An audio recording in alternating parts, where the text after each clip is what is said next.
All right. Hey, hello, and how are you? Welcome to another episode of the Two Dudes podcast. I'm Rick, and this is episode number 60. Now, I guess today you could say it's the One Dude podcast. Um, I'm flying solo today. Kevin is off taking care of business, uh, being a good soccer dad. He should be back with us next week. And as usual, though, for you, I've got a lot of good stuff lined up. And without further ado, let's go ahead and get these topics started. All right, now I know the show comes out on Thursdays, but we record usually on Tuesdays, and today is May the 4th. And for all of us Star Wars fans out there, it's May the 4th be with you, International Star Wars Day. And as usual, on May the 4th, I'm seeing a lot of good memes and little things on the internet, and everything's going good. And most of you know that I collect a few six scale action figures. So obviously, Hot Toys is making money hand over fist today. They keep releasing a lot of good stuff. And because of that, I'm pretty sure I'm going to go bankrupt if they release any more today. And I'm going to have to get a new case to put all this stuff in. But hey, such is life. I'm down with it. I'll do it. Keep bringing it on. As long as there's Star Wars, there'll be Star Wars fans like me and collectors. Now, what wanted to really get to in honor of today, uh, Disney Plus has released the first episode of the Bad Batch, the Star Wars animated series. And I had the pleasure of watching it this morning during my workout. And I got to say, two things. First of all, it's a pretty exciting episode. I really liked it. Second of all, because of that, uh, I probably didn't work out as hard as I should have or could have, and probably didn't do as much as I could have because I was more enamored with what was on TV instead of what I should have been doing in the weight room. But it's all good. I'll make up for that tomorrow because I can really say if Star Wars is your thing and you have access to Disney Plus, get out there and take a look at the Bad Batch. I think you'll really like it. And for those of you who watch here on YouTube, make sure that you leave me a comment. Let me know if you like the Bad Batch, what you think about it. If you don't like it, tell me as well what you may not like about it. Now, I believe it was yesterday, I saw a bunch of advertisements on the Marvel page, and it looks like they've got their usual slate of movies lined up, stuff that we'd known about before, but they finally given some names to some of these movies. Uh, One in particular that I think I like and everybody's going to be very happy with, Black Panther 2, Wakanda Forever. I don't think you could have put together a better title for the Black Panther sequel. It's going to do well, and it's got my interest peaked, and I know that it has a lot of you interested as well. Can't wait to see what the movie's going to be about and how they're going to pull it off without Chadwick Boseman. It's something that I never even gave a second thought. I figured they'd recast.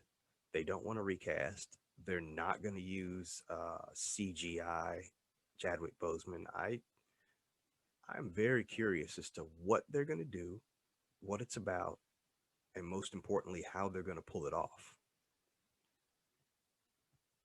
I will say this: if this was a DC Comics movie, I'd tell you right now they got no shot. Absolutely no shot. But because it's Marvel and pretty much everything that Marvel has touched turns to gold, even the stuff that a lot of us may not have liked as much still made millions, hundreds of millions. So I have faith in them. They'll work it out. Kevin Feige right now is a genius. In the eyes of Marvel fans, he can do no wrong. Now, there are some other upcoming movies that will be coming out this year and into 2022 that we were supposed to get last year, and they're finally going to be coming this year. And some of them we've mentioned on the show before, and I can't wait to get to those. Obviously, on the Marvel side, we want to get the Black Widow movie. It was actually supposed to be out before the Falcon and Winter Soldier. It didn't because of the pandemic. Disney held fast. They said that they wanted to release it in theaters. It is now supposed to be coming out. I want to say July. It's either June or July. It's going to be coming out, and we'll finally get a chance to look at Black Widow. From what I've seen in the trailers, I believe it's going to be action-packed, fun thrill ride, and a lot of people that may be on the fence about it. I think it looks better than Captain Marvel did. Not that I'm down on Captain Marvel. I think it was a fun and entertaining movie, but I actually think this is going to be tons better than Captain Marvel. Pushing away from the Disney side, other movies that I'm looking forward to. I am curious about this John Wick 4 and The Matrix 4. Now, we all saw John Wick 4 coming because the first three made tons of money. So let's face it, they were going to do another one. What we didn't see coming was another Matrix movie. What is this, 20 some years after the third one? And we thought that franchise was dead, gone, and buried, but they are bringing the Matrix back for a fourth installment. I don't know what it could be about. I don't know how this is going to work, but I'm pretty sure that we can all use an extra 2 hours with Keanu Reeves doing some action. He hasn't let us down lately, and I look forward to that. Another one that we didn't see coming until they announced it was Top Gun Maverick. This was what, 30 years after Top Gun? A movie that you didn't even think would ever have a sequel, let alone be 3 decades after the original. But from the one or two trailers that they released before the pandemic, they definitely piqued my interest, and I can't wait to see this. Have no idea what it's about. I just know it deals with the military, flying, shooting, all that good stuff. It has my basic prerequisites for a movie. Is there action? Is there combat? Is there hand to hand? Is there shooting? Any one of those things piques my interest. And I'm not going to lie to you and tell you that I wouldn't want to see Top Gun. I don't care if it is 30 years after the original. Sure, I'll watch Top Gun. So, yeah, let's definitely do that. Now, another one that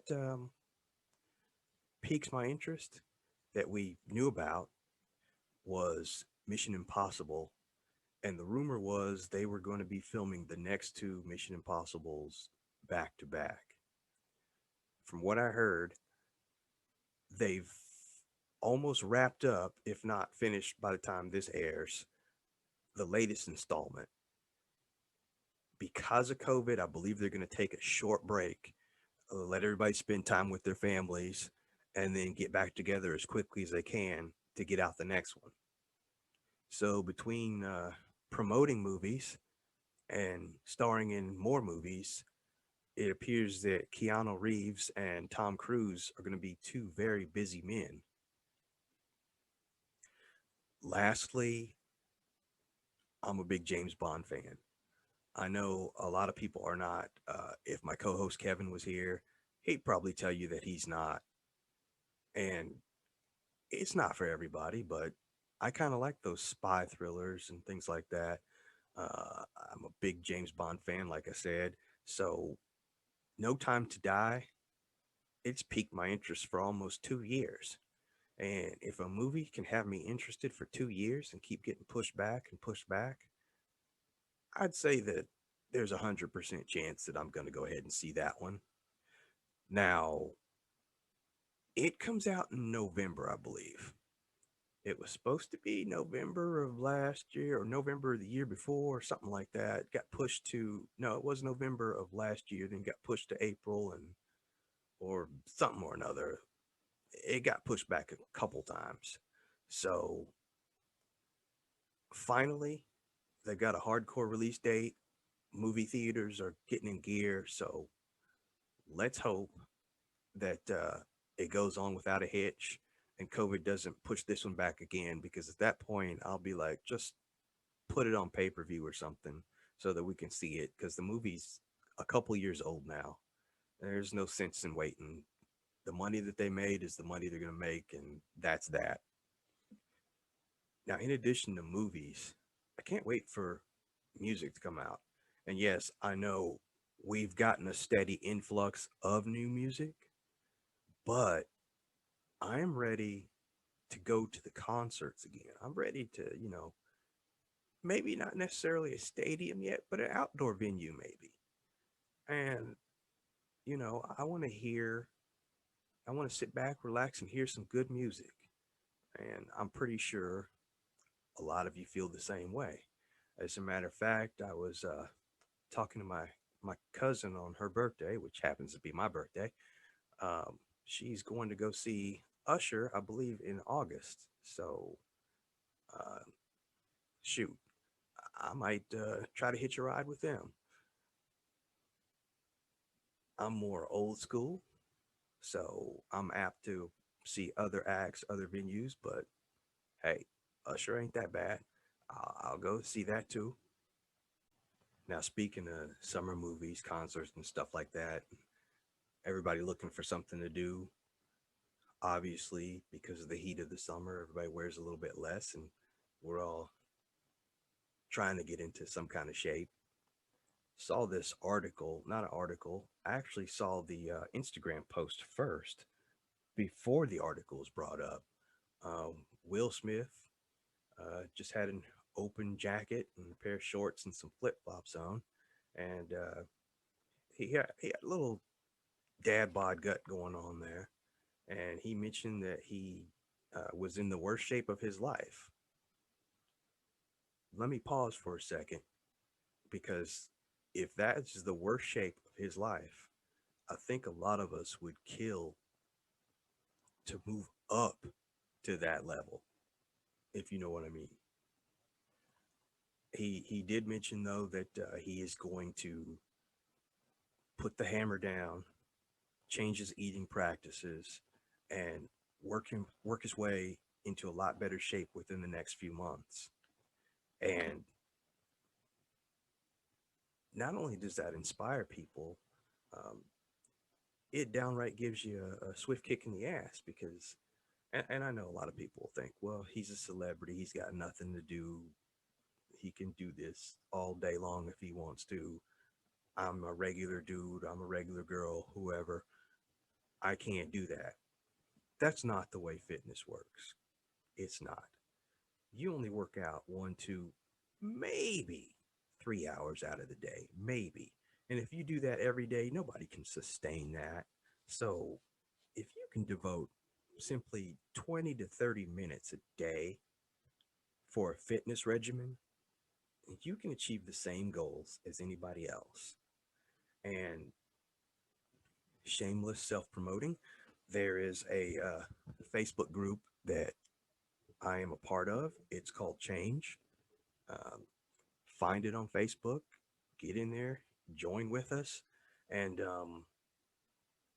we have a lot of interesting articles, nutrition aspects, workouts. Get in there, get a friend to get in there with you, push each other, push other people. It's a pretty lighthearted group. We are not professional athletes or anything like that. We're just dedicated to bettering ourselves. The whole reason why I'm in it and I started it, I'm 51, almost said 50, but I keep forgetting I just turned 51. Um, I got two young boys. Uh, one is 17 and one is only 10. I definitely want to be around when they get married and they have kids. And in order to do that, I've got to take better care of myself. I am never going to aspire to be Arnold Schwarzenegger, Sylvester Stallone, anything like that. At 51, that's a little too late in the game. I can't, but that's okay. What I can aspire to do is make sure that I can get up every morning, get moving, loosen up the old creaky bones, and for lack of a better word, just get my ass in better shape. And I implore and invite you guys to join change, do the same.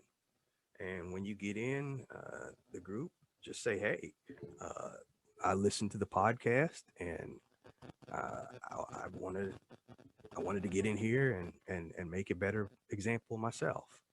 And we'll be glad to have you. All right, so that's change, all caps, and it's in Facebook. Just look for the group, and I appreciate it. Funny story, true story, because this happened Sunday after I think I ran 3 miles on Sunday, and I couldn't help but laugh.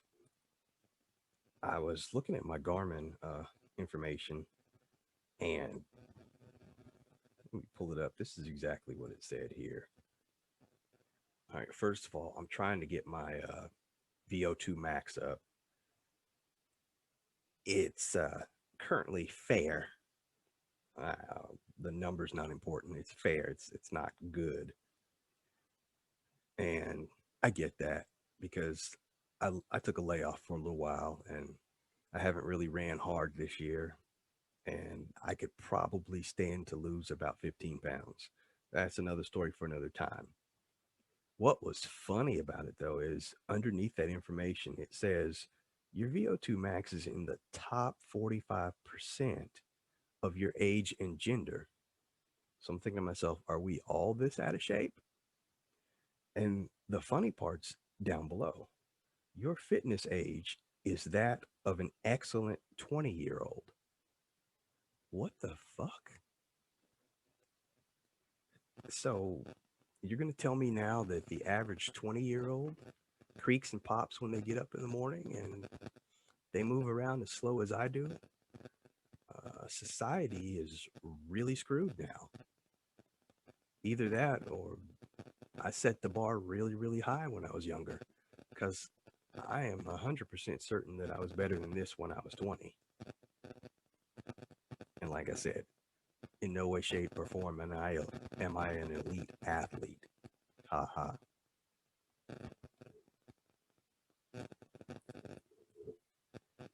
But anyway, back to Will Smith. He's going to do it. I'm going to do it. If I can do it, anybody can do it. So let's all try to get back in shape, get in better shape, get in any kind of shape. And as a matter of fact, don't even try to hit some unattainable goal. Just try to get better, period. Better than yesterday, tomorrow be better than today, and so forth. And that's all you really need to do. That's all you really need to care about. Don't even think about how you look. It's about how you feel.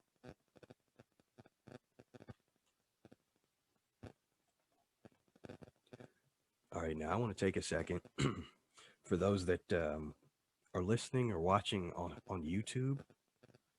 I want you to make sure that you like the podcast.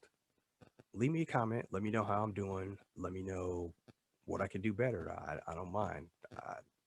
I take criticism quite well because I believe that nobody can do it alone. You need help. You need ideas. You need people to back you up. So I got no problem with that. Subscribe. Definitely want to subscribe. That way you never miss an episode, especially with a crazy week like this. Those of you who have been listening, you know that we've recently had a 3-parter, excuse me, that came out Monday, Tuesday, and Wednesday. And it dealt with relationships, family, and culture. And I have to be honest with you, that was one of the deepest, most in-depth conversations that we had in a good while. And I want you to make sure that you get a chance to listen to all three parts of that and subscribe, hit the bell for notifications. That way, you never miss an episode and you don't miss any other good stuff. Like right now, I got a guest coming on here and we got to talk. We got to talk. I love up and coming artists, businessmen, professionals, all that. And we got a good artist for you. I got Anthony Drew here. Anthony, what's going on, man? Nothing much, man. Can y'all hear me clear? Absolutely. Can you hear me? Yep, I can hear you clear. I just want Okay. to thank you, man, for having me on the show. And Oh, man. It's my pleasure. like big excitement for me. Well, that's the whole thing. Again, I'm sitting in by myself. Kevin's not here, but my co-host and I, we want to bring in people fresh off the streets. I mean, great. The day I get Samuel L. Jackson on the show, that's probably the last episode. I'm probably done after that. I can't do any better. But other than that, if I can get up and comers, especially y'all young folks, in on this, that way people that are listening, they can find out what's going on, what's this all about, whatever the topic that we have. We always like to have, if we can, a third party, or even more than that, several people to get their perspective. And since I know absolutely positively nothing about the music game, you're the perfect person to talk to. So, Oh yeah. since you're one of KC's up and coming talents, I got a couple questions for you. Um, Okay. First off, what got you started in the music business? To be honest with you, got me started in the music business. Been in high school, middle school. I want to say, man, probably like 13 or 14 years old. Knowing I was supposed to be listening to the teacher, and I'm in the back of the class writing raps in my notebooks. So ever since then, the more that I grew and just messing around, joining into like freestyles and joining into like rap battles and stuff like that, like a lot of people was telling me like you should start to go record. And at the time I didn't know what that was. I was just writing, just expressing and just opening up my mind, Right. like what I go through. And it got deeper than that to what people was telling me, like, well, I got a studio, that you can get into. And once I did one song, they played it to other people and stuff like that right in front of me. And people asking me, like, who is that? Knowing that I'm right there in front of their face. And they like, no, that's not you. That's not you. And started saying the verse, man, without the beat and everything. And they was just mind blown. So ever since then, I just took off from there. Nice. Now, have you always been solo or with a group or anything? To be honest with you, that's a great question. I've been solo, but then that's when you go through them rocky roads. Um, it's been plenty of times that people, man, wanted to sign me, and I just ain't did it. The last person that I messed with, we was supposed to get money together, and we was doing shows and everything, selling tickets. But once I started seeing the percentages and actually like doing the math, I basically was getting used. You see what I'm saying? And Mm-hmm. I wasn't getting the cut that we talked about. And then once the check came through and it's like, oh, this is what they gave us. You can tell me that. You see what I'm saying? I don't know who the accountant is. I mean, y'all can tell me that, but it's been a couple times, man, that I had to save people on stage who forgot their own verse. And I just stepped in knowing they verse to help recover them. Wow. And so when it got down to it, I didn't rap with people, then tried it and all this other stuff. And I told myself, man, after the last straw, I said, I'm not doing it no more. I'd rather just be independent, get my own studio instead of like spending money, to go to somebody else's studio. I might not know how to make beats and know how to do these things, but I promise you, man, like the more I practice, I'll be able to get it down. I know you got to spend money to make money, Right. but sometimes you got to make sure that you make the right choices because anybody can tell you anything. You see what I'm saying? And people be quick just to jump. You got to really think about that. Oh, I agree. And I've heard the horror stories about people getting used in the music business. It's So bad. it's real. And I was going to ask, do you play any instruments at all? Play drums. I want to learn how to play like, the electric guitar and stuff like that. I'm open-minded. So, While you're young, learn it while you're young, because I'm learning now, and at 51, it's like and the fingers right. already don't want to move when I tell them to. So, I got you. you'll probably master it long before I get my fifth chord down. Hey, and if I do master it before you, we'll come and share it together. Like, there you go. There you go. Now, the single that you let me hear, and it'll it'll actually preview on the edited portion of the show at the end of our show, is Bounce. How did that come about, and when did you make that? Um, I want to say that I made that probably, let's see, we in 2021. I want to say maybe I made that 2019 going into 2020. Mhm. And how I came up with the song was it's everyday life, it's everyday living, it's emotions. Like I'm saying, it's what you saying, man, that you're gonna do, and it's like positive and negatives. So like on a daily basis, like if a person is struggling so much and they're fighting with demons, and they know what they got to do, and like, but they don't do what they say they're going to do because you think that you got support, and then when you reach out to your support, they're not even there for you. So Right. if they're not for you, so then you get into that forget it mind. Like, I don't care no more. So I started calling out everybody. So if I can't talk to you in person, not starting anything with you, if you don't want to hear me in person, or if I call you and you put me on block or no way to get in contact with you, if I can't talk to you in person, I guarantee you that you'll hear it through the song. So I learned how to master that. I'm gonna get to a person one way or another. If they don't want to talk to me face to face, I guarantee you that they're gonna hear my track, they're gonna hear my song, and then when they hear my track and they hear my song, they're gonna feel like, was that towards me? And all of a sudden, I'm getting phone calls and I'm getting text messages. Wow. Yeah, that makes sense. So, um, how many songs have you recorded altogether? Oh, To that be many, honest with, huh? to be honest with you, I got so many songs as we speak right now. Like I can't even find a piece of paper in my house. Anything, man, that when my mind starts to go and I need to write, I write down on anything. It could be a piece of cardboard if I ain't got no piece of paper. Anything, man, that I can write on and that I can see. And it got so bad, man, in my household, people getting mad because they can't find no notebooks. So They can't find basically, no what you're notebooks, saying and they is like, you rolling like Prince. You got the vault then.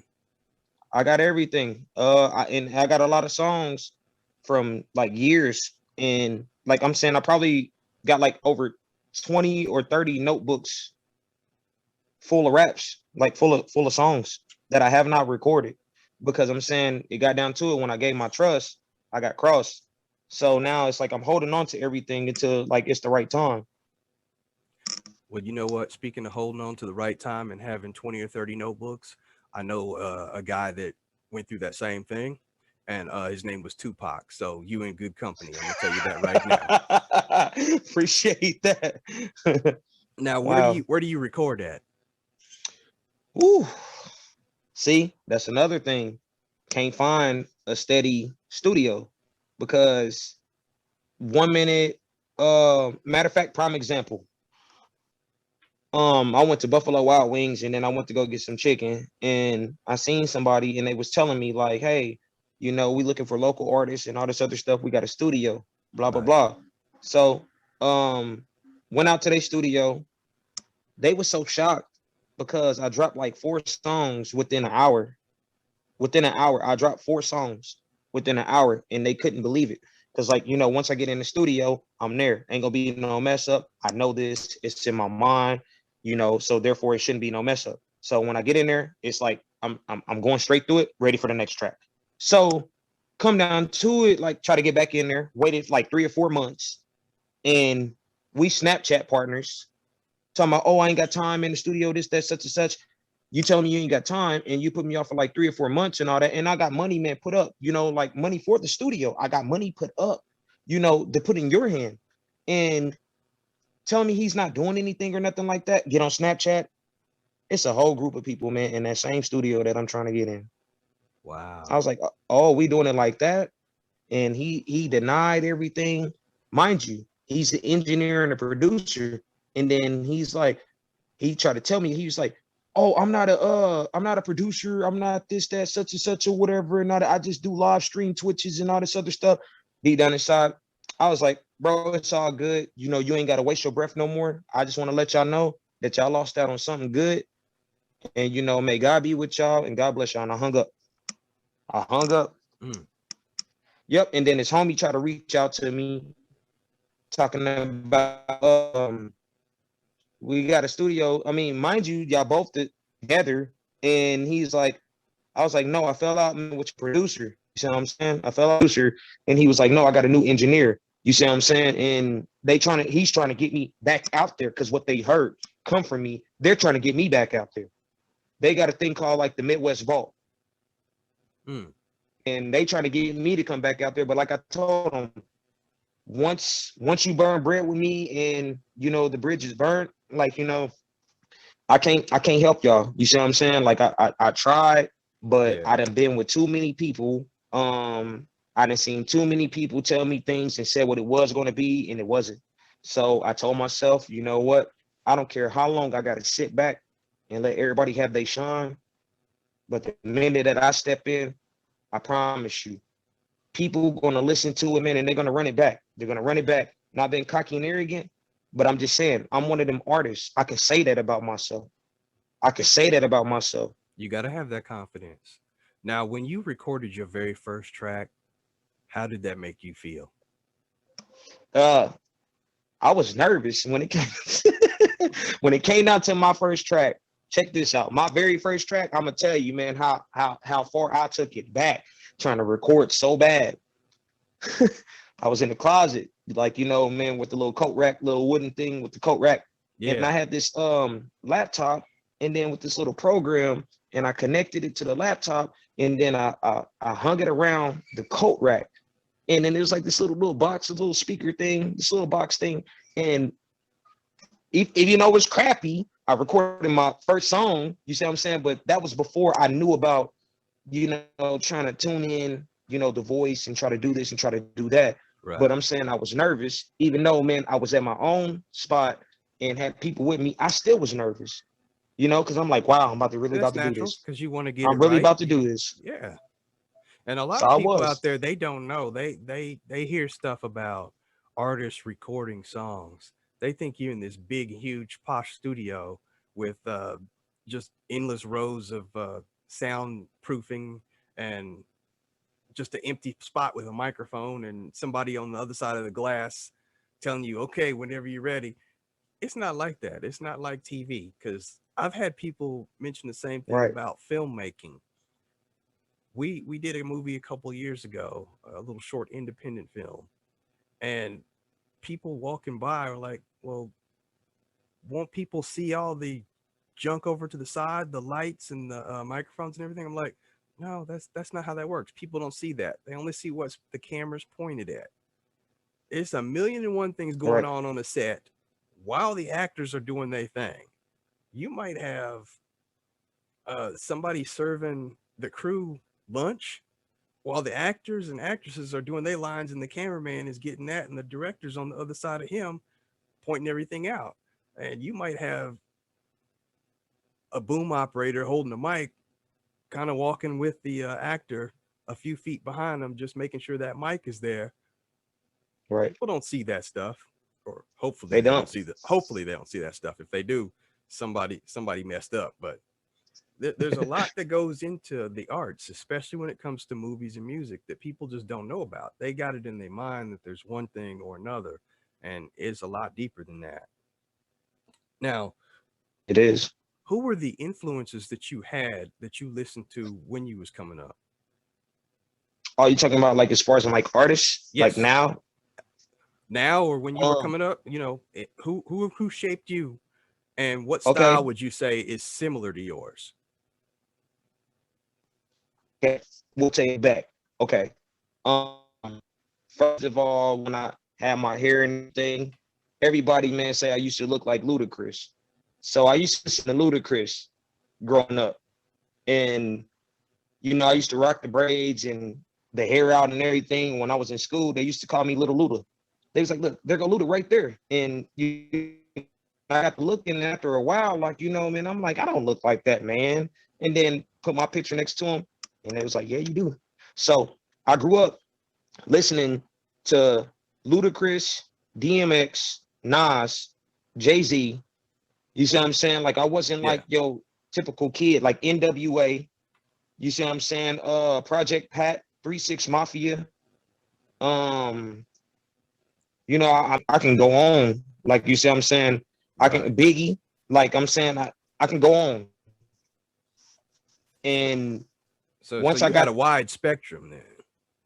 oh yeah, as a young buck, I feel like, man, that I sprouted early before the time that I was supposed to sprout. That's cool. Now, I'm just going to ask this question. This is one that I just thought of off the top of my head for shits and giggles because my co-host, even though he's not here, I know he's going to listen to the podcast when it comes out Thursday. Um, Okay. you mentioned that you listen to Nas, so I'm gonna ask you, pick one: Illmatic or It Was Written. Illmatic, or if it was written between them two, Yeah, it's a tough one, huh? I if it was written. Why did you pick that one? And by the way, I would pick that one too, but Because for the simple fact, like, not only just being Nas, like I'm saying, like his mind is like different. Like he's basically in his own way, man, preaching to people. He's basically in his own way trying to show you things before it happened. You see what I'm saying? Like, I mean, yeah, I feel like a lot of people is gifted and a lot of people can do that. Like, I feel like that a lot of people have powers, man, or whatever and all that, but they just don't know how to use them. But if it was written, you got to think about it. Just the title by itself, if it was written. yeah, I agree. I mean, yeah, a lot of people will pick Illmatic, and there's no right or wrong answer. By the way, Yeah, you can't. Yeah, it's subjective. I connected more with It Was Written than I did with Illmatic. But like I said, nothing wrong with Illmatic. I would listen to it too. But straight through from start to finish, I'm going with If It Was Written. if it was written. Now, Yes, sir. I strongly feel that it's coming up your time to shine. If somebody comes to you right now and says, "Hey, we want to sign you," would you rather it be a major label or an independent label?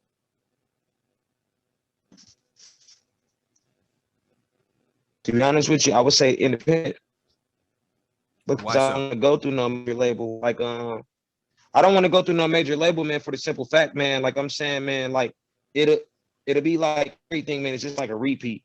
Y'all do it with everybody else. You see what I'm saying? Yeah, Me, that don't make me no different. I'm saying it's a ton of people, man, that you ask the same question to. You see what I'm saying? When it hmm, come down to it, a lot of people be quick, man, to sign that contract, but they don't go over it. You see what I'm saying, man? Like put it in your hand, have him read over that, man, before anything. Y'all just look at it as the money. You see what I'm saying? It's not always about the money. That's how they get people. that's true, and that is how they get people. Because, like I said at the top of the interview, horror stories everywhere from all kinds of singers, rappers, bands getting used at the beginning of their careers and signing contracts that legal and binding and you can't get out of and At all. practically ruining some people. So you definitely got to watch out for that. And you definitely have a smart head on your shoulders and you're able to see that before you got deep into that. And that way you didn't get stuck like Chuck and not able to get out and being used day in and day out because that's no way to go. and I don't blame you. I'd have picked independent too. Now, Thank you. I heard Bounce. Got to say, I love it. And you said that you got several others. Since we started talking about the independent label, have you thought about maybe just putting an entire album out yourself independently? To be honest with you, see, even though I'm a young man, I feel like, man, that I've been here before. Like, man, I have an old soul.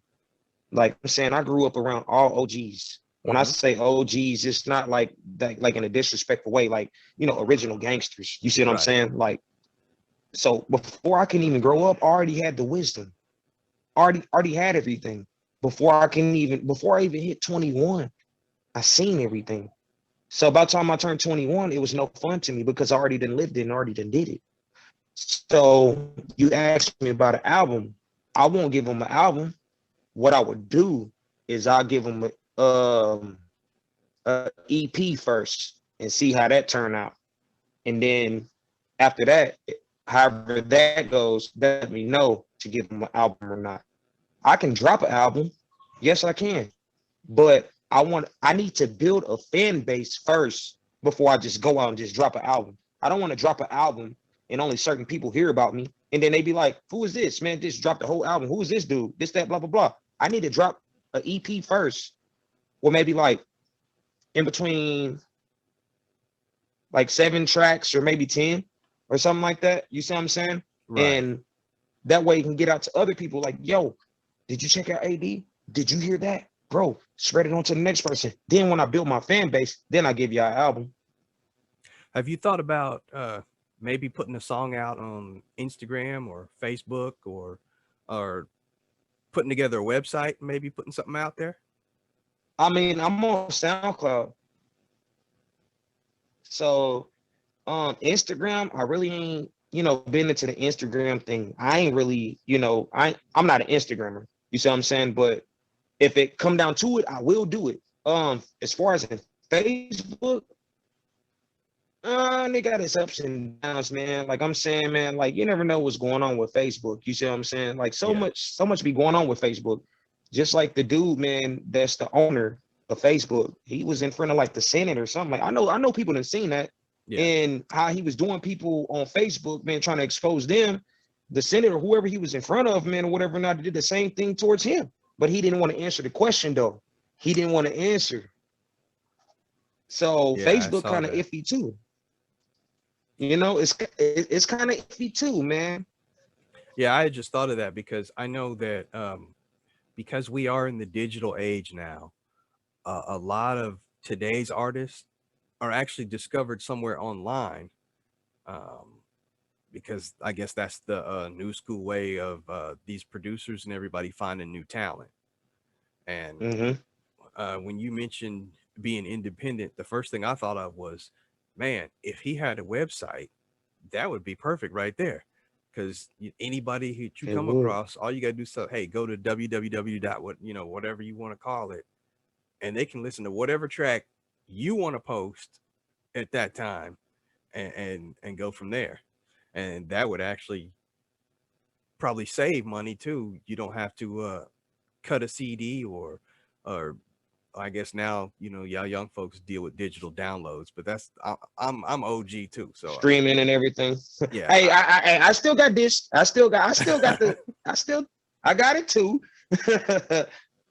Yeah, you were talking to somebody who has over 2,000 movies, and I want to say I believe you. 400, 350 some odd CDs, because I'm old school. Jeez. And my sister laughed Ain't at me nothing one wrong with day. She said, "Why do you still get that stuff? Well, you should download it." I'm like, "Yeah, all right. If your computer goes out on you, what you gonna do? You gonna lose everything." it. So True. I got it right here, and because, like I said, I'm old school. I like to feel it in my hand when I buy it. I can't just press a button and spend $20 and say I own it. I like to spend Right. $20, have it in my hot little hands, open it whenever I want, uh, play it on my stereo, not just my phone. Like I said, I'm old. You don't get this white I hair get by that. accident. I, I That's gotta, wisdom. I gotta, Saturday mornings I like to turn my stereo up, walk around the house doing my thing, and that's just how I am. So I understand that the new school mentality, but I'm still very old school, and I do hear about all these artists that they get discovered in the digital age on Instagram. Um, God, I can't even think of, for the life of me, the latest people that have, but I don't know if you're familiar with Billie Eilish. She, I think, had a few underground tracks online. Yeah, Um, I know who that is. yeah, and it's just a two-person operation. Her and her brother. Her She brother blew provides up. the Yeah, her brother provides the beats, and she sings on the tracks. And they doing it without uh management and the middleman and all that. So it can be done. You just got to get out there and do your She's hustle. real too. Not to cut you off. She's a real one too. For the Yeah, simple fact, man, when it came down to I don't know if it was the Grammys, I don't know what it was, but Billy man had got that award, but she gave it to Megan Thee Stallion. I don't know if you've seen that. I didn't because I've kind of got disillusioned with award shows. Not necessarily the music awards, but after these last several years with the movie awards, I've just I stay away from all that because at the end of the day, it's some old dude in a suit deciding Right, who they think is all right. that. Mm-hmm. And I agree. Kevin and I have talked about it when it comes to movies.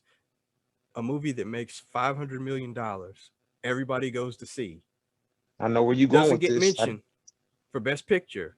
Yet a movie that only five people saw somehow is the Best Picture. How does that work?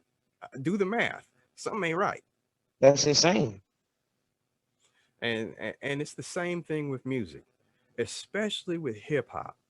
I see a lot of hip hop artists, even hip hop artists that blow up, crossover, all that. They don't get the same respect that a singer would. And every year I have to hear the same mess about the Rock and Roll Hall of Fame. Why is the Rock and Roll Hall of Fame allowing LL Cool J in? It's called the Rock and Roll Hall of Fame. Right. Newsflash, people. First of all, rock and roll was invented by black people. Second of all, it's all rock and roll. There are different branches: soul, blues, hip hop, classic rock, metal. They're not rock and roll. They have classifications too. You just call them rock and roll. It's all rock and roll. And and the sooner we get people to wrap their heads around that and understand that it's all one music, it's just got different flavors, I think we'll be better off for it in the end. Now, I want to shoot back real quick because I know we're running out of time. But Okay. you mentioned the Ludacris thing, and yeah, you do look like Ludacris. So, but once you blow up with the hip hop, you ever thought about getting into acting? To be honest with you, yes. And the reason why I asked that, we Yes. talking about the shelf life of hip hop artists. You don't Yep. see a lot of 50 plus year old hip hop artists. I'm listening. And a lot of them go into other ventures. They will either sell other stuff or they'll go into acting or other forms of entertainment. You got like Puffy, for example. He's got his fragrances, his clothing line, and all that. Jay-Z is buying up every little thing he can and then selling it for a profit. Yes, he is. And then you got like LL, Ice-T, Ice Cube. They get into acting. So it, to me, that's beautiful. That is just another alternative stream of income. I don't mind taking on acting. To be honest with you, oh gosh, I was young, man. Like I'm saying, man, it's nothing to be embarrassed about, because I'm a grown man, and that's when I was a kid. Like, I'm talking about we're gonna take it back Like, and I'm saying, I don't know, man, if it's still like it's still going on. But remember back then when it was Perry Ellis? Yeah. Yeah. Remember the clothing line Perry Ellis? I do. Yeah. So as a kid, my mama took me to Pittsburgh. That's before, man, we went to the zoo and everything. And I even went down to like the little walkway thing, man. Man, like, where they take pictures of you and all this other stuff, man, like, like a male model and stuff like that. So I was Yeah. into that as a kid. I even went and tried to do like like how would you say, a commercial Hmm. or something like that. I don't know if it was like for Toys R Us or it was something, man. Like, it was way back then. And man, as a kid, like, I mean, we all gonna go through this. So, I didn't get picked and all that, man. And I was a big baby and all this other stuff, man. I slept in the back of the truck. You see what I'm saying? Mama tried to do everything in her power, like, get ice cream, you want McDonald's, this, that, such and such. But I was just so heartbroken. You see what I'm saying, man? But Yeah. everybody don't get a shot like that. Oh Everybody yeah. don't get a shot like that. See, as a kid, I didn't understand that. So I told myself, man, I'll never get into acting, or nothing like that. But I'm saying I'm a outgoing guy, like a stand-up guy, like a great personality. Like, I'm saying, man, if you having like a shitty day, I guarantee you, man, I can get in your face and do some silly and you gonna smile. You see what I'm saying? Right. If it come down to watching movies, I can, react the part, and people like, dang, that was so good. You see what I'm saying? I could just throw people off, man, just happen to come in and they'd be like, what's going on or whatever or not. And I'm like, what movie was that? What song was that? You see what I'm saying? Yes. And if they don't get it, so it's always been me. It's always been me. As my mama would tell you, she said, Anthony, I don't know what it is about you, but you're special. She said, man, you don't care if somebody's black, purple, yellow, blue, or pink. You will still have hold a conversation with them. And I was like, for real, mama? She was like, yeah, you've been like that since a little kid. And that's beautiful too. Keep that up, by the way. Um, Real quick before we go out, because my timer's off here, but Okay. let everybody know, how can they get in touch with you? And uh, definitely, we got to get you back on the show again too. Oh Don't wait yeah. till Oh you blow yeah. up. You can come back on anytime, and make sure that you tell everybody, hey, I'm on the Two Dudes podcast today. Unfortunately, there's only one dude because he can't be here. I'm gonna give him flack about that every day, but hey, he's away, but he's gone for a good cause. He's doing his fatherly duty, so I get that. Got you. But Understandable. yeah, how can everybody get in touch with you? Everybody, man, y'all can reach me at AD from KCMO SoundCloud.com. So you can go there and you can see like a bunch of tracks, man, that I recorded back then. I also had a partner named JL. If you click on his page, you can hear a bunch of music that we used to do together, and you'll see a couple tracks that I didn't even know about. I didn't even know about, man, probably like a couple weeks ago that I clicked on his page and a bunch of songs that I'm on. Like, I'm on a bunch of songs that I never knew. And I've been on my SoundCloud, playing my SoundCloud, but looking at these songs and I'm just looking like, AD, AD, AD, AD, AD. And I'm like, whoa, whoa, whoa, whoa, whoa, whoa, whoa. So I get to playing the songs and I'm like, I didn't know that he posted this. You see what I'm saying? He's not here today, rest in peace to him, but he's not here today. But going down that page and you seeing it, once y'all listen to the tracks, everything, man, has a meaning to it. You see what I'm saying? It's not just music. It's not just to get out there. It's not just for the fame. Basically, like I told everybody, and still to this day, I feel like I've been here before, and I feel like that I'm a messenger, to speak to people, to open up their minds. So you can catch me on SoundCloud, AD from KCMO at SoundCloud.com. Or if you want to hit my Facebook, just look up Anthony Drew and y'all see my face and y'all know who I am. But I just want to thank y'all Absolutely. for your time. Hey, wonderful having you. Wonderful, and best of luck to you. Don't forget about us when you blow up, and Oh no, sure never, appreciate you. Well, never. you family, so I know. I ain't gonna let you forget me. I know. All right, everybody. I was Anthony waiting for Drew. it. Like, you family. You know, I had to pull that card. I'm gonna pull that on everybody. I know. I was just waiting for it. All right, and we'll see you again on the show real soon. Anthony All Drew, right, everybody. Y'all have a nice one. Everybody stay safe. Wear y'all seatbelts. Stay positive. No negative energy. Don't let nobody bring y'all down. And continue to move forward. I'm out. Later. I told him I would do it. Yeah, I told him I would do it. How you doing? It's Mr. Fuck It Up right about now. Tell these pussy ass niggas that they better. Okay, now when we talk about artists, athletes, entertainers of any kind, having a presence on social media and being able to take a stance on positions or talk about things, I know a lot of people say that they shouldn't do that. I am of the mind that they should. I'm all for it. And here's the reason why. We all take a stand on different things, and we have professions. We do what we do every day, and everybody is entitled to have a say or take a stand on a position. And just because they're in the public eye doesn't mean that they shouldn't. However, I don't know LeBron James personally.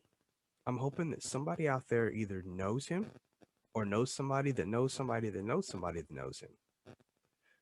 Can we please tell LeBron James to stay the hell off of social media for a little while? Lately, he's putting his foot in his mouth.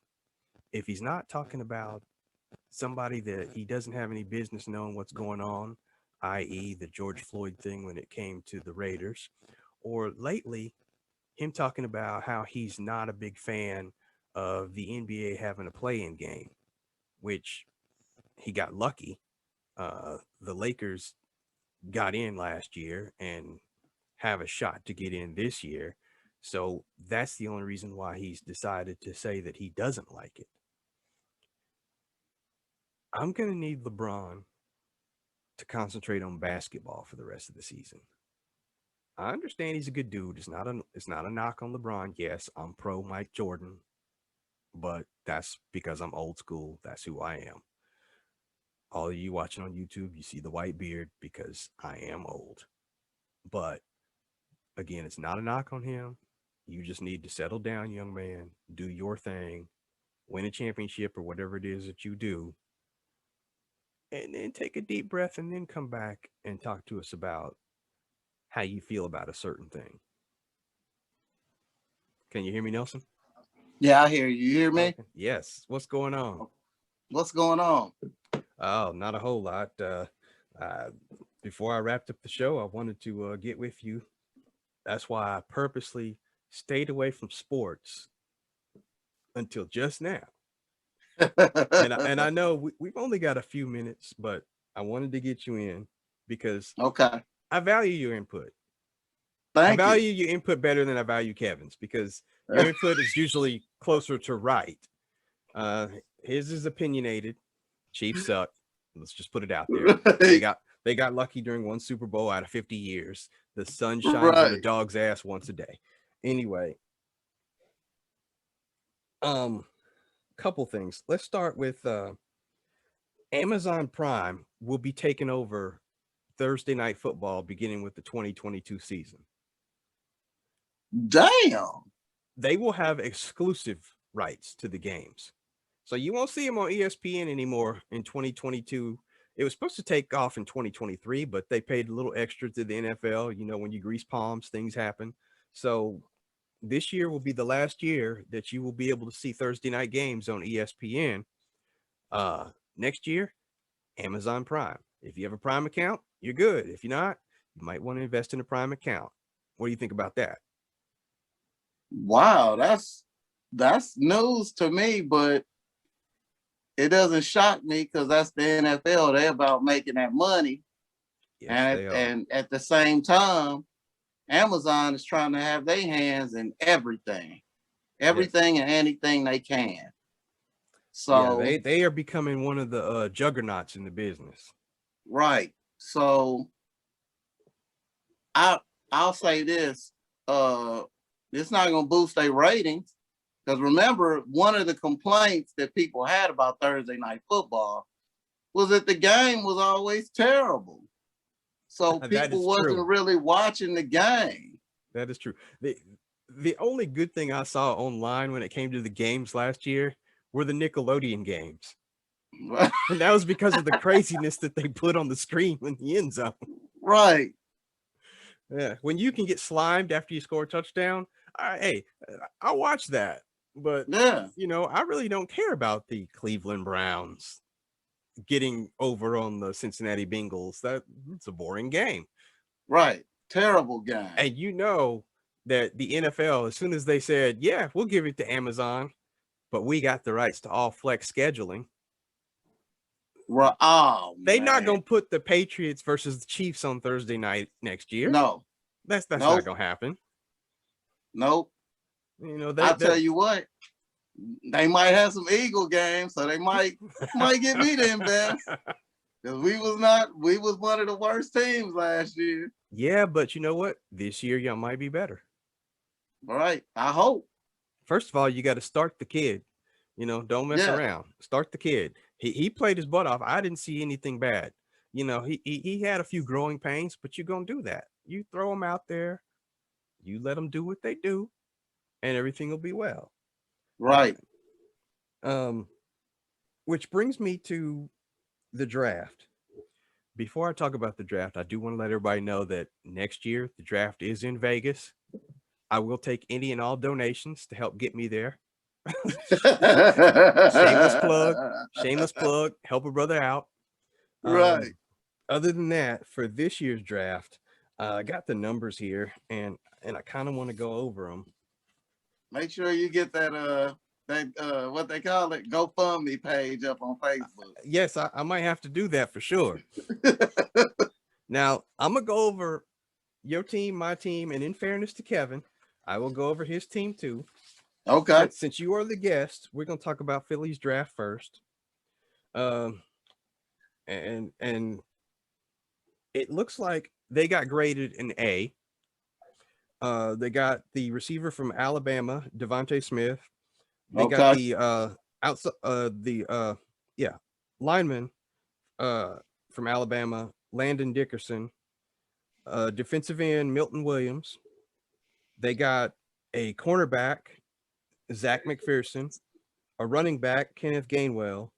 A defensive tackle, Marlon. I believe I'm gonna butcher his name, Tui Paluto. And from Coastal Carolina, they got a defensive end, Teron Jackson. Oh, and they also got another linebacker, Jacoby Stevens from LSU. Okay. And a defensive end, Patrick Johnson from Tulane. So they had a lot of draft picks, and it looks like they made pretty good on them. And I believe that they were well deserving of getting that A. But that's your team. You know them better than me, and you know their needs. What do you think? Did they earn an A, or do you think it wasn't as good as it could have been?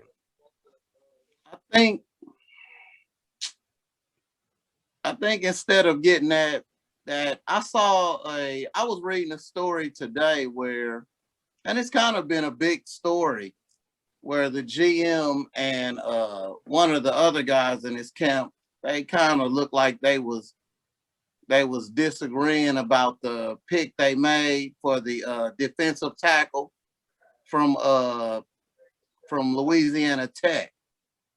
I can't think who that guy is. Yeah, that would have been Milton Williams. Right, Milton Williams. But the guy that let me see if I got that story real quick. But the guy, here it is. I want to make sure I get that name right. The guy that he got into it with was his name was Donahoe. And they said Donahoe was looking at another defensive lineman that he wanted. But I actually didn't think that they should have picked a defensive lineman or a defensive tackle at that spot. I actually wanted them to get Asante Samuel Jr., a defensive back. Okay. And then one other thing they did, I kind of was iffy on is I didn't understand why they got a running back. That was weird to me because you have you have a good solid starting running back, and then you have a pretty good backup, the short guy who kind of reminds you of Sproles that was the backup last year for us. I can't think of Oh his name. I God, think I remember his Boston. name. Yes, yes. I didn't Boston understand. was a good running back too. Yeah, Yeah, I didn't. You had two solid running backs, I can and kind you of could see have that just because both of them had decent years last year. I'd be right. scared that one of them's going to get hurt this year because of that. And I want somebody in the back pocket ready to go in case that happens. So I can kind of see that. Well, I felt like they could have just. They might have could have got a couple veterans, without. Yeah. Well, I guess maybe it is cheaper to draft one, see what you get, but I felt like we should have got more defensive backs than what we got because I don't want to pick on Slay. He Now, didn't I have will like say this this. great stellar year, I but it will was say his this. first year in their system. Your running back that they drafted, Gainwell, he was Uh-huh. drafted at number 150. So they're not going to pay a lot for him. So Right. that does make it a smart move. Okay. So I think that, it's rightfully deserving to give them an A. I think that they filled a few needs that they really needed. I think they actually ended up getting a few more pieces than what they need, and they're covering themselves in case some things go wrong. Yeah, that And like offensive linemen they picked up. One thing they did do, it's like they listened to the fans. We were terribly weak at linebacker, mhm. and they drafted a number of linebackers. And I mean, they drafted them from the big schools. They drafted them from they got a nice variety of linebackers. They got them from the big schools. They got them from the little schools. They did good. They got something that I seen where they got some undersized defensive linemen, defensive ends that they might just convert to outside linebackers or And something that's like usually a good thing too. When you get extra guys, you can play around with converting them because you've already got your main pieces in place. It doesn't really hurt anything. So they had a solid draft.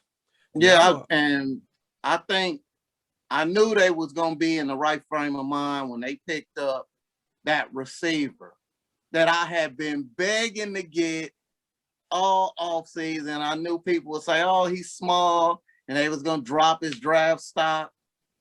They need Hurts need a weapon. now And this dude clearly is a weapon. exactly. Heisman Trophy winner. Yeah, that's right. Devontae Smith. Okay. Yep. Now I will say this. That division, the NFC East, was a bad division. It was Yes. horrible. So they weren't very far off from contending. Right. So They wasn't. I think this draft has instantly made them contenders. Right. I Or at least actually in our see them. division. I see them fighting Dallas for the division title next year. Right. Washington, they got lucky. Say whatever you want to. They got lucky. The Giants are going to be the Giants next year. They're going to suck for another year. Yeah, or two. So I think it's going to come down to Philadelphia and Dallas for that division next year. And I think because Dallas had a piss poor draft and Jerry Jones doesn't know what he's doing right now, I think this is Philly's chance. It's right there for you. It's been practically handed to you. Grab it and take it. Right. And then once you And get we in the do. playoffs, who knows what can happen? Right. We typically do pretty good when we get a new coach, a new regime. We do pretty good the first few years. We just have that bad breakup. Yeah. And you Which can I say guess that that's about with most teams. everybody, but Now, if you look at the Las Vegas Raiders, they got graded a B, which to me, a B isn't bad. But I've heard a lot of That's people not- saying that the Raiders had a really bad draft. My answer is where? They filled every single need that they needed. First of all, Right. we were stacked on offense. We didn't need anything on offense. Problem Nope. is, we had no kind of defense. We were ranked number 30th out of 32 teams. So they ended up getting Alex Leatherwood, who's a offensive tackle. Yep. I get that. You take care of Derek Carr first, because if you're going to trade away the offensive tackle, then you might as well pick one up. That Right. covers it. From that point forward, go heavy defense. And they did. TCU, they got a safety. They needed it. They got a defensive end. They need it. They got a linebacker. They needed it. They got another safety. They needed it because Gruden is covering his ass this year. They got a cornerback. Then they got a center, and I forget who they got to in the draft, but they filled every need that they had, and then a couple extras on defense. They needed safeties. They needed a cornerback. So, And that safety they got from Missouri, he is a monster. yes, Tyree They Gillespie, stole him. and we need it. And Yeah. because they also got Trevon Mooring before that at safety, the Missouri safety may not even start this year. Well, I heard that they were actually, when they picked the Missouri safety, I heard them talking about how those two safeties will complement each other pretty good. And I wouldn't be shocked if those two are actually playing together by the end of the season. You know what? I wouldn't be mad about it because the safeties that we had were garbage. Right. Yeah, they really were. So I wouldn't be surprised if they come out of training camp starting. You know, I don't want to see people come down on them if they get burnt on a couple plays. Those are normal growing pains. Let me know at the end Right. of the season how they look. Now, moving on to the Chiefs. So, yes, Kevin, if you're listening in home, we're doing the Chiefs. They got an A-, and I'm going to get to these grades in a second, but they got a linebacker who is the one that they said that they really wanted. They got a Okay. center. They got a defensive end. They got a tight end. That's a head scratcher. They got a wide receiver, and then they got a guard. All right, so let's start with the linebacker. That's what everybody said they needed, linebacker. I get that. That was one of the weak spots that helped get them roasted in the Super Bowl. By the way, Kevin, your team only scored 9 points in the Super Bowl. You ought to be ashamed of yourself. They filled a need, and this is a good dude. They filled a good need. I get that. Center and defensive end. Okay, I get that. Tight end. That's my head scratcher right there. You got Travis Kelce. Yeah. This dude is not going to sniff the field for the next couple of years. He's not. Unless Travis needs to, rest for a few plays and that dude comes out to block. And I guarantee you when that dude comes out, it's to block. He won't be catching anything. He won't. Right. So I- that's a head scratcher. Now they got that wide receiver from Clemson, Cornell Powell. I can see him playing because you take away Tyreek Hill. I hate to say it, but Kansas City's receivers are kind of trash. They really are. Yes, They are. They get open, but they get open because Tyreek Hill stretches the field. Right. And Tampa Bay has showed you if you shut down Tyreek Hill, you've taken away the entire field. And by the way, just another shout out, shameless plug to my team, the Raiders. We actually put the blueprint out there on how to shut them down because we beat them both times. Our Right. 30th ranked defense let us down with 1 minute to go in that second game. The second game, I mean, they just blew that. Yes. They had that game. They blew that. Yeah, we lost because of the clock, not because of the Chiefs. But that's another Right. story for another time. And like Kevin would say, a win is a win. I'm like, yep, that means we split. A win is a win. So I'm good with that. But we showed the rest of the league, hey, this is how you do it. Buffalo started to do it, failed in the playoffs, got roasted. And Kansas City basically cruised all the way to the Super Bowl, only to run into Tom Brady. And you know, if he knows where a weakness is, he's going to exploit it. And he did. You know, the one thing the Chiefs didn't do in the draft, I'm looking at their picks. I can't understand why they didn't get a tackle. The way Mahomes was running in that game, I couldn't believe they didn't get like an offensive tackle. Not a single one. They But went and here's got the a question. center. Here's the question. Was he running for his life, or is that more his style? Because he's quick to start running. He's got very happy feet. I think that, you know what I kind of look at Mahomes as? He's like Aaron Rodgers. You know, he's that Aaron Rodgers type, that big arm, nice scrambling ability. Yeah, he do some crazy little throws. Maybe his arm is a little bit bigger. Maybe I don't know who's more accurate and who got the bigger arm out of the two, but they styles are similar. They're not gonna run for no 100 yards, but they scramble just good enough to make a play, to extend the play. Yeah. So in a way, like you said, maybe it is a little bit his style, but I think he got a chip knocked off his shoulder too, thinking that, you know, I can throw it, I could do kind of whatever I want. No, you can't. Nobody can do it without an offensive line. And here's the thing, and I'm going to say this before we start to wrap it up. I'm not trying to offend or upset any Chiefs fans, so don't go say, you're just saying that because you're a Raider fan. No, all the props in the world to Mahomes. He's a good quarterback. He really is. But if this league has shown us anything, if you're a one-trick pony, you will get exposed. And yes, not that he's a one-trick pony. I'm not saying that. But in this league, this is the highest of the high. They look at game film on him. Whatever he did these last few years, he's not going to do you one better. He'll be consistent. He can probably keep doing this for another 10 years, but he won't do you one better because he's already ascended to the top. Everybody under him will catch up.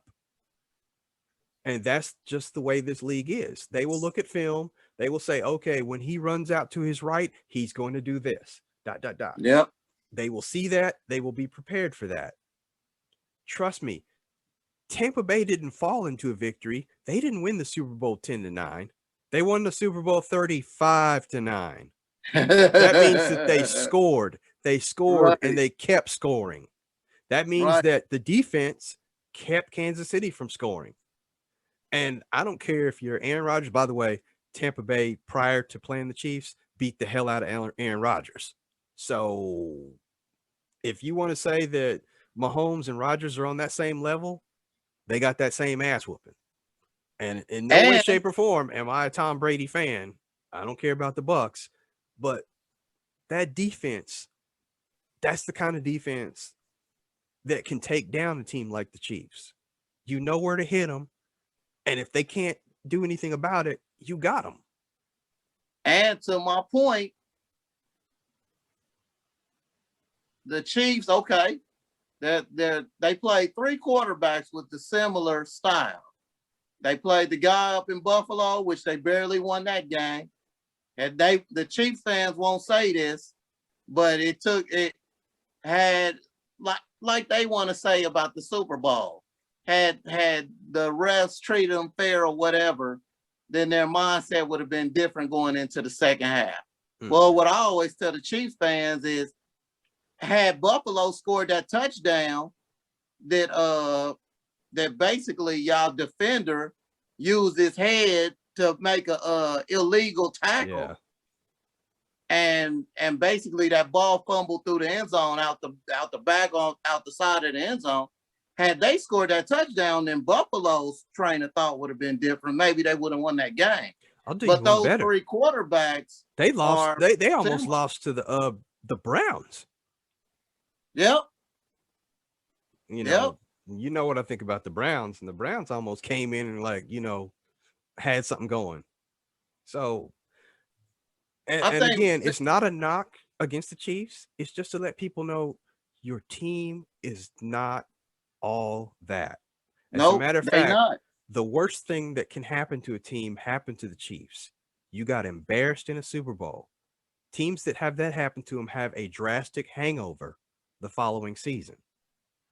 Well, you can see it. You can see it start to happen. One of my friends is a big Chiefs fan.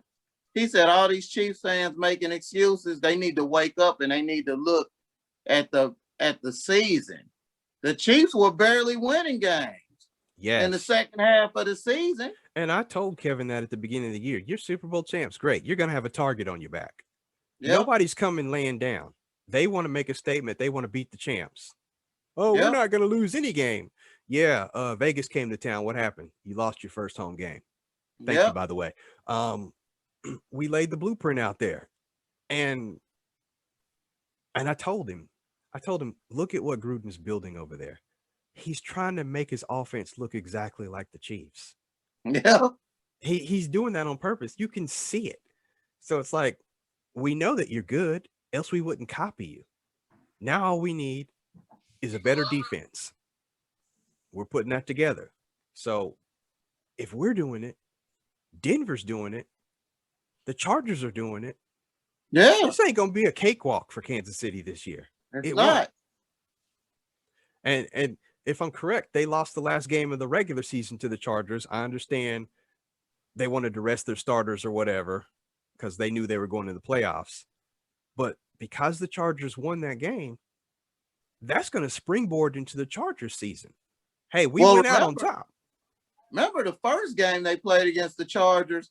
They was picking Mahomes off left and right, Yes. or at that's least true. batting his passes down. Yeah, so they know they can get to him. Yep. And so that's another team that's got the blueprint, and that's a Gus Bradley defense right there. Who, by the way, who's Vegas's new defensive coordinator? Gus Bradley. Yes. Mm. So we are trying to create the Legion of Boom Part 2, and I hope he does that. I really do, because if we have any kind of defense to miss the playoffs by a game or 2 games, actually, we missed it by 2 games, and our defense was ranked 30th. We lost to Kansas City with a minute to go. We lost on the final play to Miami. We lost on the final play to another team. The only 2 games that we decisively lost was Atlanta, blowout. We didn't see that coming. Tampa Bay, blowout. It's Tom Brady, so I get that. If we had won 2 games instead of losing 2 games, instead of finishing, what was it, 8-8, we Mhm. would have finished 10-6 and got in. And Kansas City doesn't want that, because would you rather play the Cleveland Browns, who almost came into Arrowhead and knocked off the Chiefs, or the Raiders, who did come into Arrowhead earlier in the season and knocked off the Chiefs, only to lose with a minute to go at home? So we're confident we can beat the Chiefs. The Chargers are confident they can beat the Chiefs. The Broncos, depending on, what they do with their quarterback situation, Yeah. you know, They shocked me with that. exactly. So again, not a knock on the Chiefs. I'm not, I don't want anybody, writing the show or emailing us and saying, why are you coming down on the Chiefs? I'm not. I'm just trying to keep it real for everybody. Be very, very real. Don't go around saying, well, we're going to all the way to the Super Bowl. We're going to do this. You'll never hear me say that about my team. Let the chips fall where they may. Let's see what these teams look like in the preseason before we even make any predictions. But please Right. try not to forget, the last teams that lost the Super Bowl have had an extensive hangover the following year, especially teams that have gotten blown out. What do you mean by blown out, Rick? Well, you lost 35-9. I don't think I need to say any more than that. Right. You lost convincingly. It wasn't even, No ref had anything to do with that. right. No matter how poorly your offense played, your defense couldn't stop Tampa Bay.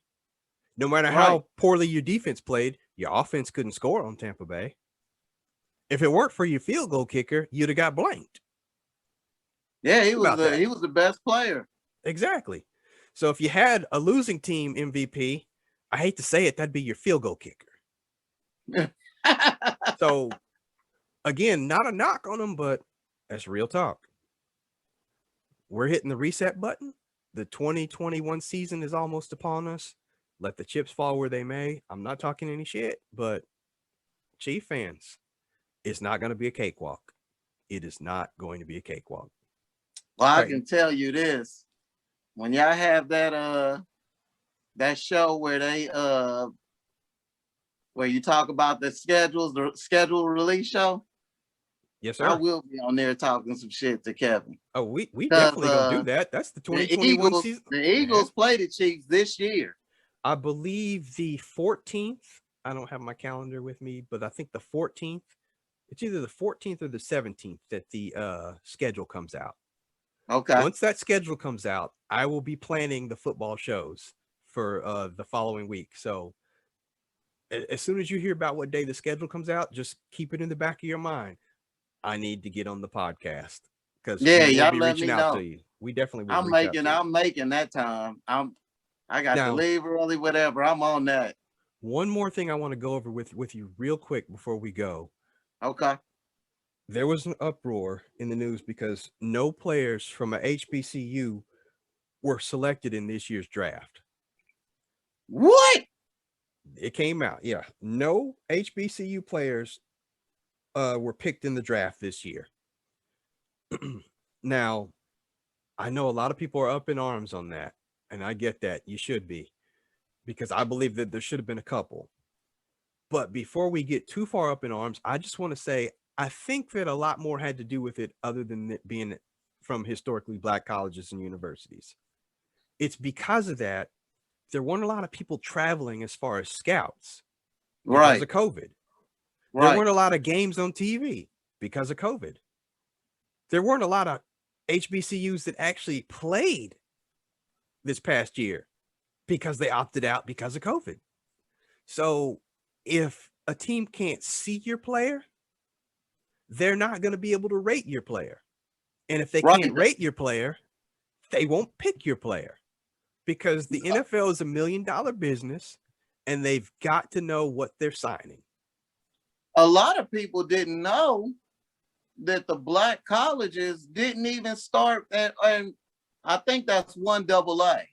The 1AA league, they're playing the playoffs right now. Their season started in February. Mm-hmm. They didn't so a lot of them didn't get the showcase. And then, like you said, a lot of those little teams play against those bigger schools. Yeah. And now that's the tape that those scouts look at. How well did that little school or that player of that little school do against that big school? Even if the score was 56-0 or 63-7, who stood out from that little school? Who held their own against that big school? I Right. think people they're not looking at that aspect of it because that's how a lot of them usually get picked. Because like, unless you just dominated and put up some great numbers against those schools of your caliber, that 1AA, they're really not. I mean, you're not gonna get drafted with the big boys. You're gonna be an undrafted, Yeah, Or, they'd either for go in the example, supplemental I don't know. draft or be free agent. I don't know if any of them did any of them go to the like senior bowl? Did they even have the senior bowl? I can't even remember. I Or, don't know. those- I didn't really follow a lot of college this year. I really didn't. Right. It was And I so- know that if I didn't, there's thousands of people who did. I mean, did not. So I get that. Like I said, we shouldn't be too up in arms about it because I guarantee you, if you're good, you will get picked up in the supplemental draft or you will get picked up in as a undrafted free agent, right. and you will get your chance to shine. I even saw where a lot of players actually that opted out or that was hurt this past year, they was looking at what they did the previous year. Yeah. They wasn't necessarily looking at, what they did this past year, with the exception of all the big name players in the first round. But Yeah, after you and I got past really, that round, a lot of those players, I you really think know, that we just need to chalk this up to COVID. Now, yep, if this happens next year, you have a yeah, that's a problem. problem. You have a problem. But I seriously don't think that it will happen next year. Because you got to think, and I'll make this point, and then I'll leave it alone. Everybody made this big thing about Deion Sanders going to Jackson State. Yeah. You telling me Deion Sanders, with all his pull, he couldn't get at least one of his players drafted? I mean, he could get somebody drafted in the 6th round based off of just his name. So that just show you it was a COVID thing. Not to mention Deion Sanders didn't even start coaching the team till, like I said, this February. Yeah. And I knew that because, you know, I went to Grambling, so I followed Grambling, and I was shocked when Deion Sanders didn't beat Grambling. But as the season has progressed, Grambling is terrible. I don't even think they won a game this year. Well, as the season has progressed, Jackson State has been terrible too. So Right. yeah. The hype just went out the window with them. And I was actually shocked that no black college player got drafted, because I saw in like the 5th or 4th round on Mel's big board what was left. He had a Grambling State University player, an offensive lineman, on that list. So I thought maybe he would get, I just took it for granted he would get picked, you know. And I guarantee you there are other players like him, and they will get picked up as a free agent or in the supplemental Right. draft. So I really think that it's much ado about nothing as far as that's concerned. It is. I mean, like you said, if you good, you good. You'll make. Oh, I absolutely. mean, come on. Our own Jerry Rice, one of the greats. He came from Mississippi Valley State. Yes, absolutely. If you great, you'll be great. And back then, didn't nobody know anything about it. People that went to Mississippi Valley State didn't even know who Jerry Rice was back then. Right. So yeah, if you're good enough, it'll show. It'll come out. Right. All right, Nelson, that's all the time I got for today. I appreciate you coming on. And like I said, keep an eye out, because as soon as that schedule comes out, we gonna do this. Yeah, I'm ready. We're gonna sit down, all three of us, maybe get a couple more people, and not only will we take shots at the other teams, but we're going to pick our records, decide if we're gonna make it into the playoffs or not. Maybe even an early Super Bowl prediction. Yes. All right, Yes. Nelson Shields. Yes. Thank you so much for coming on. I appreciate you, man. All right. Thank you. And Tone Capone, quit dodging me. I sure will. Take care. All right. All right, everybody. So that's all the time I have for today. I appreciate you all sticking around and listening to the podcast. And please, if you're watching on YouTube, make sure that you like, share, and subscribe. Leave me a comment. Let me know how you like this show, what you want to see in the future, what you want to hear. We will definitely get more of that for you. And I appreciate each and every one of you. As always, stay positive, stay blessed. I will see you again.